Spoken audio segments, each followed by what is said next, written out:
मोदी की नसों में लहू नहीं, गरम सिंदूर बह रहा है। ভারতের প্রধানমন্ত্রী নরেন্দ্র মোদী গুজরাট সফরে গিয়ে পাকিস্তানকে কঠোর ভাষায় হুঁশিয়ারি দিয়েছেন।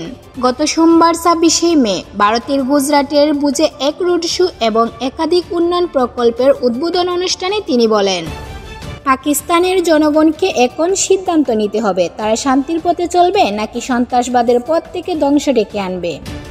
মোদী বলেন, পাকিস্তান যদি শান্তিতে রুটি খেতে চায় তবে তাদেরকে সন্ত্রাসবাদ পরিত্যাগ করতে হবে, অন্যথায় ভারতের পক্ষ থেকে কঠোর জবাবের জন্য প্রস্তুত থাকতে হবে।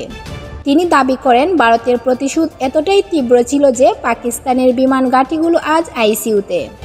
মোদী দাবি করেন, ভারতের সেনাবাহিনীর সাহসিকতার কারণে পাকিস্তান সাদা পতাকা তুলতে বাধ্য হয়েছিল। তিনি আরও বলেন, ভারত আগেই সতর্ক করেছিল তাদের লক্ষ্য সন্ত্রাসী অবকাঠামো, কিন্তু পাকিস্তান সেই সতর্কতা উপেক্ষা করেছিল এবং এখন সেই ভুলের ফল ভোগ করতে হচ্ছে। এর আগে গুজরাটের দাহুদে এক জনসভায় মোদী অপারেশন সিন্দুর প্রসঙ্গে বলেন, এটি কেবল একটি সামরিক অভিযান ছিল না, বরং ভারতের সাংস্কৃতিক মূল্যবোধ ও আবেগের প্রতিফলন।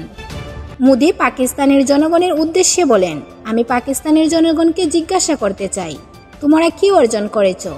আজ ভারত বিশ্বের ৪র্থ বৃহত্তম অর্থনীতি, কিন্তু তোমাদের অবস্থা কি?